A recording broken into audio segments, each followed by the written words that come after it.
भारत अगर गांधी का वंशज है तो भगत सिंह और चंद्रशेखर आजाद जैसे वीरों का भी।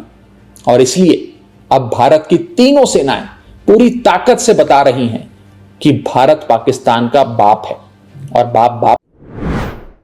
जय हिंद साथियों, यह सच्चाई है कि आप दोस्त बदल सकते हैं मगर अपना पड़ोसी नहीं।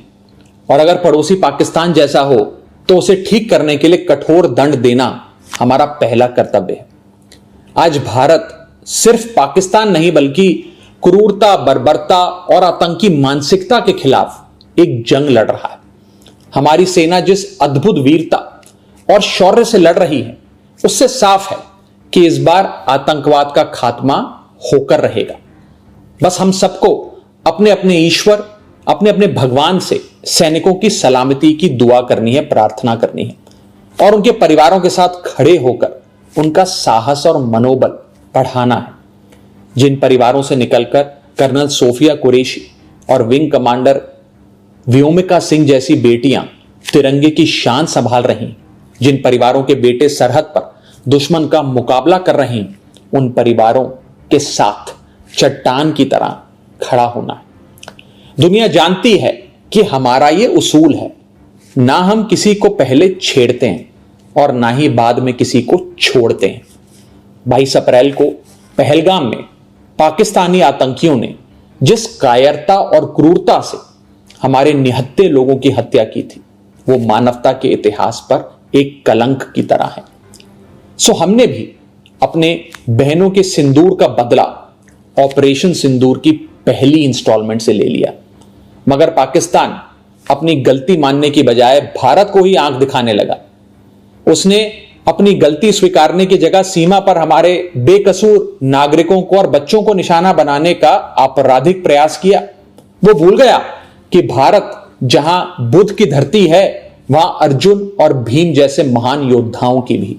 भारत अगर गांधी का वंशज है तो भगत सिंह और चंद्रशेखर आजाद जैसे वीरों का भी। और इसलिए अब भारत की तीनों सेनाएं पूरी ताकत से बता रही हैं कि भारत पाकिस्तान का बाप है और बाप बाप होता है। हमारी मिसाइलें, हमारे विमान पाकिस्तान की छाती पर गरज रहे हैं। हमारा एयर डिफेंस सिस्टम पाकिस्तान की मिसाइलों और ड्रोन्स को मच्छर की तरह मसल कर मार रहा है। जिन आतंकवादियों ने रहम की भीख मांग रही माताओं के सामने उनके कलेजे के टुकड़े को छीना था, जिन आतंकवादियों ने पुलवामा से लेकर उरी तक हमारे लोगों पर नापाक नजर डाली थी, जिन आतंकवादियों ने 2008 में मुंबई में हमारे सैकड़ों निहत्थों और बेकसूर लोगों की बलि ली थी, जिन आतंकवादियों ने 2001 में हमारे लोकतंत्र के मंदिर इंडियन पार्लियामेंट पर घिनौना हमला किया था, जिन आतंकवादियों ने 1993 में हमारी आर्थिक राजधानी मुंबई को सीरियल ब्लास्ट से दहला दिया था, हमारी सेना उन आतंकवादियों को और उनकी नफरत की मानसिकता को पूरी ताकत से दफनाने में जुटी है। बस हम सबको आपस में एक रहना है। मुसीबत में देश की कमजोरी नहीं बल्कि ताकत बनना है। हम किसी भी धर्म, किसी भी जाति या किसी भी राजनीतिक दल से जुड़े हैं, किसी भी नेता को फॉलो करते हैं, इससे ज्यादा महत्वपूर्ण बात यह है कि हम सब हिंदुस्तानी हैं। We are all Indians. अगर कोई हमारे देश और मातृभूमि की तरफ आंख उठाएगा उसका जवाब हम सब मिलकर देंगे।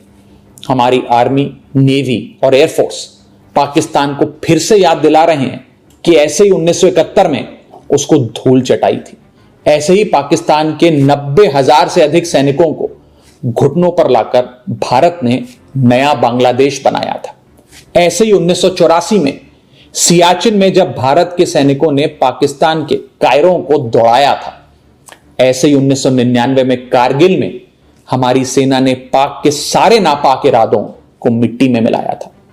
मगर पाकिस्तान की मेमोरी लगता है कमजोर है, इसलिए समय समय पर याद दिलाना पड़ता है। जो देश 24 घंटे 365 दिन पूरी दुनिया के सामने भीख का कटोरा लेकर खड़ा रहता है, जो देश अपने बच्चों के हिस्से का दूध आतंकियों को पिलाता है, उसका फन कुचलने का इस बार इरादा हर हिंदुस्तानी ने ठान लिया है। अब की बार पाकिस्तान को सुधार कर रहेंगे। भारत पाकिस्तान को चुनौती और चेतावनी दे रहा है कि सुधर जाओ, वरना अब काशी से लेकर इस्लामाबाद तक बहेगी गंगा, रावलपिंडी में लहराएगा भारत का तिरंगा। जय हिंद।